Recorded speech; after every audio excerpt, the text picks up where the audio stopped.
You're watching an old Western film and you see a lone cowboy sitting by a crackling campfire under a painted sunset, a simple tin plate of beans on his lap. It's a classic scene from these kinds of movies. But what if I told you that image is almost entirely a myth? The reality of what cowboys actually ate on the great cattle drives of the 19th century was a far more complex, gritty, and often shocking story of survival.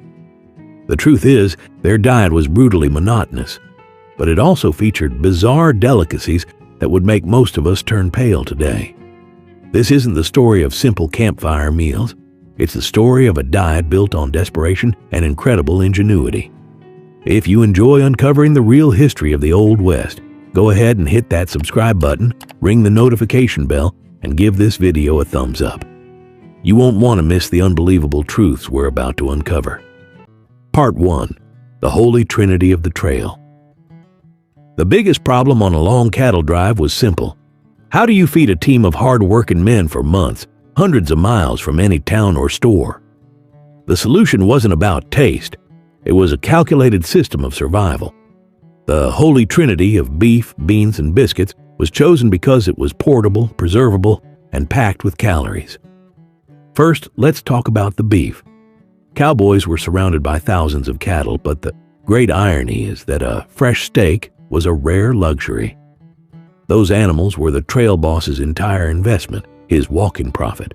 To slaughter a healthy steer for a meal was like a bank teller helping himself to the vault. It just didn't happen. So when did they get fresh beef? Usually it came from an animal that was too sick, lame, or stubborn to make it to market, or from a young calf that couldn't keep up. Most of the beef they ate was actually jerky.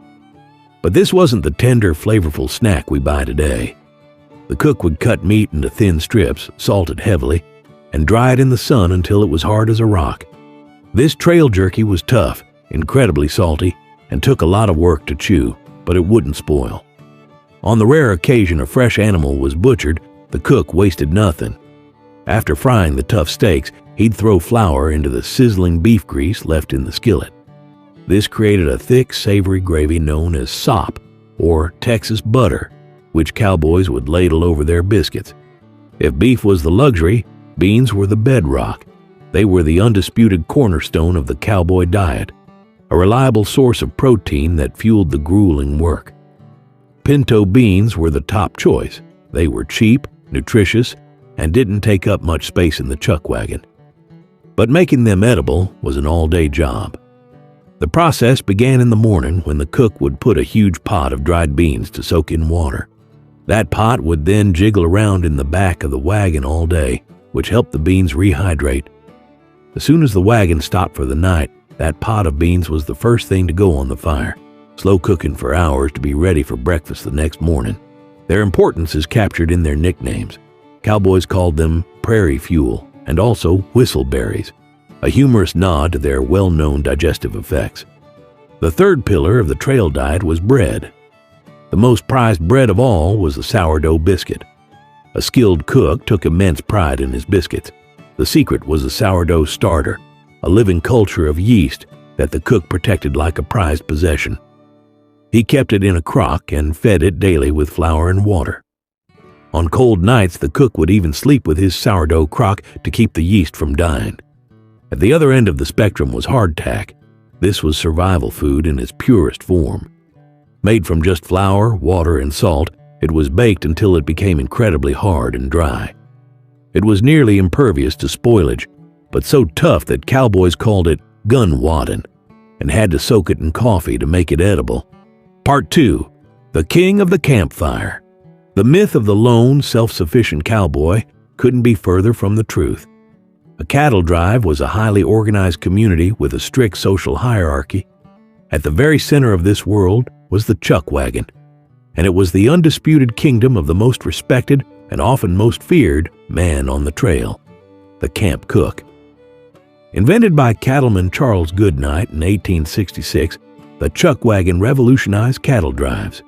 It was a converted army surplus wagon, a mobile kitchen and pantry that carried everything from spices and Dutch ovens to the entire crew's bedrolls and blacksmithing equipment. Presiding over this rolling kingdom was the cook, known to everyone as Cookie. He was second in command only to the trail boss and was often the highest paid man in the outfit, earning more than the most skilled cowboys. A good cook was essential for morale, and the best cowboys would refuse to sign on to a drive if they knew the food was bad. Cookie's workday was relentless. He was up around 3 in the morning to grind coffee and get the fire going, often using dried cow chips for fuel. Before the sun was up, he had a hot breakfast ready for the crew. After they ate and rode out, he had to wash every dish, pack the entire wagon, and then drive his mule team ahead of the herd to get to the next campsite and start preparing the evening meal all over again. He was also the trail's doctor, dentist, barber, and even banker. Critically, he was also the navigator, pointing the chuckwagon's tongue toward the North Star each night to give the trail boss a head-in for the morning. The area around the chuckwagon was Cookie's sacred territory. A strict code of conduct was observed, and anyone who broke the rules might face his wrath. A cardinal rule was to never ride a horse near the wagon in a way that kicked up dust into the food. And no one ate until the cook gave the call, usually a loud shout of, "Come and get it." Mealtime was for eating, not talking. You filled your plate, moved away from the fire, and never left food on your plate. That was a grave insult to the cook. There was even a rule for the coffee pot. If a cowboy went to pour himself a cup and another man shouted, "Man at the pot," Zrenia, he was obligated to pour a cup for anyone else who wanted one. Part 3. You won't believe they ate that. The true character of cowboy cooking is found not in the staples, but in its most extreme and resourceful creations. They lived by a simple rule: waste absolutely nothing. This forced them to find food in the most unlikely of places. At the apex of this resourceful cuisine is a dish with a name as rough as the life itself: son of a gun stew. This ultimate nose-to-tail meal was typically made when a young unweaned calf was too weak to continue the drive. As one cowboy famously said, the cook would throw everything in the pot but the hair, horns, and holler. The stew would contain tender cuts of meat, but also the calf's heart, liver, tongue, and kidneys. But the ingredients that made it famous were the brains, used as a natural thickener, and an organ known as the marrow gut. This milk-filled tube, found between the calf's stomachs, was only edible while the calf was still nursing, and its contents gave the stew a rich flavor that cowboys craved. This philosophy of using everything continued during Roundup. The byproducts of castration were not thrown away. Instead, they were turned into another cowboy delicacy known as calf fries, or Rocky Mountain oysters. These were considered gourmet eating for cowmen. They were seasoned, rolled in cornmeal, and fried in hot grease until golden and crisp. The flavor was described as being both nutty and gamey. When supplies ran low, cowboys turned to the land. They hunted any wild game they could find, including deer, wild turkey, and rabbit. But in the true spirit of survival, their definition of game could be stretched. Cowboys were known to eat snakes and, most surprisingly, skunks. Old pioneer guides even gave instructions on how to properly prepare a skunk, with the critical warning to carefully remove the scent glands first. They also foraged for wild plants, leading to some truly creative dishes. One of the most inventive was sheep sorrel pie. The wild herb has a tangy, lemony flavor, and it was used as a substitute for citrus fruit to create a sour and sweet dessert. Part 4. Cowboy coffee and trail troubles. What cowboys drank was just as important as what they ate. Besides his horse, a cowboy's most essential companion was coffee. It was a necessity, not a luxury. A cup of strong black coffee provided the jolt needed to start a pre-dawn watch and the warmth to ward off a prairie chill. The cook would boil water, toss in a handful of ground coffee per cup, and let it brew. The result was famously potent, earning the nickname six-shooter coffee from the legend that it was strong enough to float a revolver. A revolution in trail coffee came with Arbuckle's Ariosa coffee. Before Arbuckle's, cooks had to roast green coffee beans over the campfire, a difficult process. The Arbuckle brothers patented a process for glazing roasted beans, which sealed in the flavor and kept them from going stale, providing a consistent product that became the standard on cattle drives. The other essential beverage was whiskey. It was carried for medicinal purposes and was the go-to treatment for everything from a cough to a snake bite. While the cowboy diet was high in calories, it was dangerously lacking in key vitamins, especially vitamins A and C. This poor nutrition had serious consequences. The most pressing danger was scurvy, a debilitating disease caused by a lack of vitamin C. For men who went months without fresh fruits or vegetables, it was a constant threat. Their primary defense was canned tomatoes. Disease was actually the single greatest killer on the trail, far deadlier than gunfights. Unsanitary camp conditions led to cholera and dysentery, while pure exhaustion led to frequent accidents.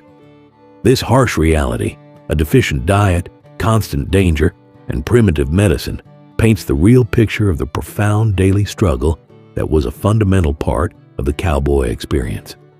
The romantic image of the cowboy dining peacefully by a campfire dissolves under the harsh light of historical fact. The real story of what cowboys ate is one of a relentless and ingenious battle for survival. It was a world where fresh beef was a rare treat, beans were an all-day chore, and bread ranged from a treasured biscuit to a rock-hard cracker. The most unbelievable truths of their diet lie in its absolute refusal to waste anything. From son-of-a-gun stew made from nearly an entire calf to the delicacy of calf fries, cowboys practiced a nose-to-tail philosophy born purely from necessity. This world was ruled by the camp cook, and the strict laws of his chuckwagon reveal a disciplined, interdependent community, not a band of lone riders. The story of what cowboys ate is the story of their lives, a constant struggle of grit, guts, and gravy, a reality far more fascinating than any Hollywood fiction. If you enjoyed this real look into the Old West, be sure to give this video a like and subscribe for more true stories from history. And now for you. What was the most surprising cowboy food you heard about today? Let us know in the comments below.